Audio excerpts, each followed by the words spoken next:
સુરત જિલ્લા વહીવટી તંત્ર અને ગુજરાત પ્રવાસ નિગમ દ્વારા સુવાલી બીચ પર તારીખ 9 થી 11 જાન્યુઆરી દરમિયાન ત્રિદિવસીય સુવાલી બીચ ફેસ્ટિવલ 2026 યોજાશે। તારીખ 9 જાન્યુઆરીના સાંજે 5 વાગ્યે નાયબ મુખ્યમંત્રી હર્ષ સંઘવી અને કેન્દ્રીય જળ શક્તિ મંત્રી સી.આર. પાટીલ ફેસ્ટિવલનું ઉદ્ઘાટન કરશે। રાજ્ય સરકાર દ્વારા દરિયા કિનારાના પ્રવાસન વિકાસને વેગ આપવા માટે સતત પ્રયાસો કરવામાં આવી રહ્યા છે, જેના ભાગરૂપે ગુજરાત પ્રવાસન નિગમ અને સુરત જિલ્લા વહીવટતંત્રના સંયુક્ત ઉપક્રમે સુરત નજીક આવેલા સુવાલી દરિયા કિનારે તારીખ 9 થી 11 જાન્યુઆરી દરમિયાન ત્રિદિવસીય સુવાલી બીચ ફેસ્ટિવલ 2026 નું આયોજન કરવામાં આવ્યું છે। આ બીચ ફેસ્ટિવલનું ઉદ્ઘાટન તારીખ 9 જાન્યુઆરીના રોજ સાંજે 5 વાગે નાયબ મુખ્યમંત્રી હર્ષ સંઘવી અને કેન્દ્રીય જળશક્તિ મંત્રી સી.આર. પાટીલના હસ્તે કરવામાં આવશે। તેમાં 84ના ધારાસભ્ય સંદીપભાઈ દેસાઈએ સર્કિટ હાઉસ ખાતે યોજાયેલી પ્રેસ કોન્ફરન્સમાં જણાવ્યું હતું કે તેમણે મુખ્યમંત્રી ભૂપેન્દ્ર પટેલ અને નાયબ મુખ્યમંત્રી હર્ષભાઈ સંઘવીના માર્ગદર્શન હેઠળ સુવાલી બીચને એક આકર્ષક પ્રવાસન સ્થળ તરીકે વિકસાવવામાં આવી રહ્યો છે, જેથી દરિયાકાંઠાના પ્રવાસનને પ્રોત્સાહન મળે, સ્થાનિક સ્તરે રોજગારીનું સર્જન થાય અને પ્રવાસીઓ મોટી સંખ્યામાં અહીં પહોંચે। આ બીચ ફેસ્ટિવલમાં નાણામંત્રી કનુભાઈ દેસાઈ, પ્રવાસન રાજ્યમંત્રી ડોક્ટર જયરામભાઈ ગામિત, સાંસદ મુકેશભાઈ દલાલ, મેયર દક્ષેશભાઈ માવાણી સહિત અનેક પદાધિકારીઓ ઉપસ્થિત રહેશે।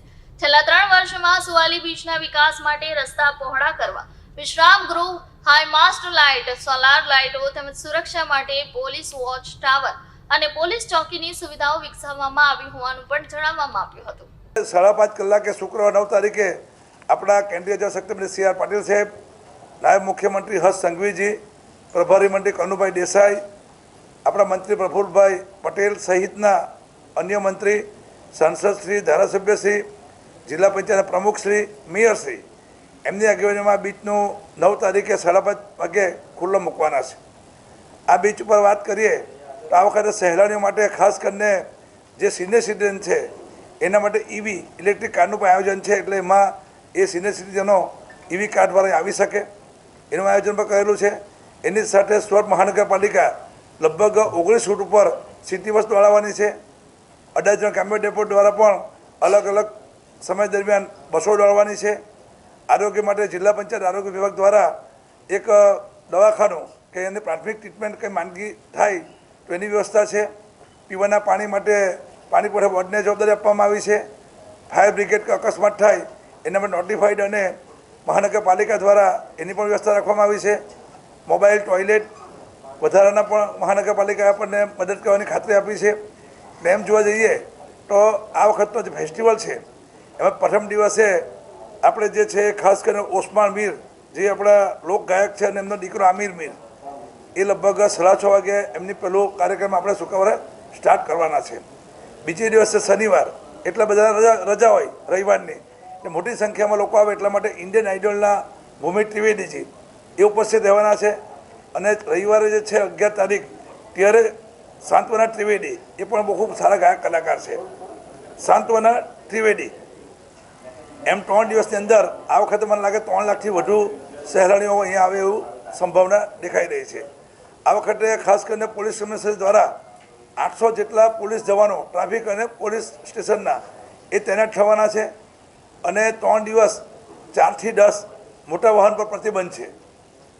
અને બીજું કે ગયા વર્ષે પાર્કિંગનો અને જે ટ્રાફિકનો પ્રશ્ન હતો આ વખતે વન વે તમારે મોરા ગામથી એલએનથી સુવાલી, સુરાથી મોરા એમ આખો વન વે આપણે જાહેર કર્યો છે। એટલે લગભગ મને લાગે કે આ વખતે જે નાની મોટી ત્રુટીઓ મારે ગયા વર્ષે હતી બીજા બીચ ફેસ્ટિવલમાં એ આ વખતે મેં લગભગ બધી પૂર્ણ કરી છે। અને ખાસ કરીને મારી લાગણી એટલી જ છે કે સુરત શહેરના જે આપણા શહેરીજનો છે એ લોકો મોટી સંખ્યામાં 3 દિવસ લાભ લે। 130 જેવા આપણા ત્યાં ફૂડ કોર્ટ છે, હેન્ડીક્રાફ્ટની બધા સ્ટોલ લાગવાના છે, ત્યાં રોડ પર તમારા હેલોજન લાઇટ ફોક્સ, પછી તમારા તોરણિયા રોશની ઝગમગાટ તમારા રોડ ઉપર થવાનો છે। એની સાથે પતંગબાજો, વિવિધ રમતવીરો અને ખાસ કરીને ટગ ઓફ વોર, ઊંટ, ઘોડે સવારી, tyre climbing, fire show, bike, jeep સવારી આ બધા અહીંયા આપણે જે છે એ બધા લોકો દ્વારા અહીંયા મનોરંજનની સુવિધા કરવામાં આવી છે। એટલે આ વખતની વાત કરીએ તો આ વખતે મને લાગે છે કે આપણે દર વખત કરતાં સારી રીતે સુરતના જે સહેલાણીઓ છે એને બધી સુવિધા મળે એના માટેનું આયોજન જિલ્લા કલેક્ટરશ્રી અને એમની ટીમ દ્વારા કરવામાં આવી રહ્યું છે. એટલે મારી આપને પણ વિનંતી છે કે આપણે બધા પણ તે દિવસે આવો અને આપણો સુવાલી બીચ જે છે, ભૂતકાળની વાત કરું તો મને લાગે કે આપણે ભૂતકાળમાં પહેલાં સુવાલીમાં જ થતો હતો. આ વર્ષે માંડવી અને મને લાગે બીજો દ્વારકા શિવરાજપુર પણ આપણે સતત 3 વર્ષથી આપણા બીચ ફેસ્ટિવલ કરી રહ્યા છે. ખાસ કરીને આપણા હર્ષભાઈ સંઘવીજી અને જયરામભાઈ ગામિત સાહેબ એ બંને ટુરિઝમ મિનિસ્ટર છે.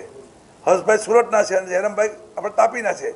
એટલે બંને લોકોએ આપણને આ બીચ ડેવલપ કરવા માટે એને જરૂરી જે પણ કામો હોય તો પ્રથમ તબક્કાની અંદર જે શિવરાજપુર દ્વારકાની અંદર જે પણ ટીમ કામ કરે છે આર્કિટેક્ટ, એની પાસે આનું આખું સર્વે કરાવીને એનો જે પણ ખર્ચો થાય એ પૂરો ખર્ચો કરવાની તૈયારી રાજ્ય સરકારે બંને મંત્રી સ્થાનિક છે એટલે કરી છે. એટલે આપણા માટે ખૂબ આનંદની વાત છે કે બંને મંત્રી સુરતના છે. એટલે મને લાગે આજે આખી વાત કરી સુવાલી બીચ ફેસ્ટિવલની, એમાં મોટી સંખ્યામાં આ વખતે સુરત શહેરમાંથી સહેલાણીઓ આવવાના એવું અનુમાન અમે બાંધી રહ્યા છે અને અમારી પર અવારનવાર ફોનો પણ આવે છે.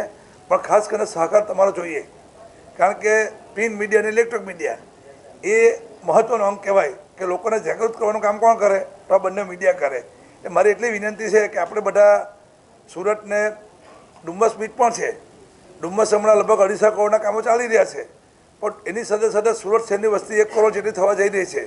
ત્યારે આપણે બીજું સુવાલી પણ એક બીચ બને અને ડુમ્મસનું થોડું ભારણ ઓછું થાય એને ધ્યાનમાં રાખીને રાજ્ય સરકાર આ બધા પ્રયત્નો કરી રહી છે.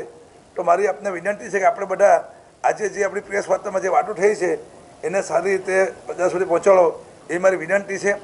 અને અમારા એક બે મિત્ર છે, એમ તો બધા જ મિત્ર છે, એમની લાગણી હતી કે ભાઈ સંદીપભાઈ અમારે ટિફિન લાવવાનું નથી, અમે નહીં લાવતા, ભોજન વ્યવસ્થા રાખેલી છે. એટલે અહીંથી આપણે બધાએ સરસ મજાનું ભજીયા, મીઠાઈ, પૂરી, શાક, એકદમ સરસ ભોજન બધા સાથે કરવાનું છે.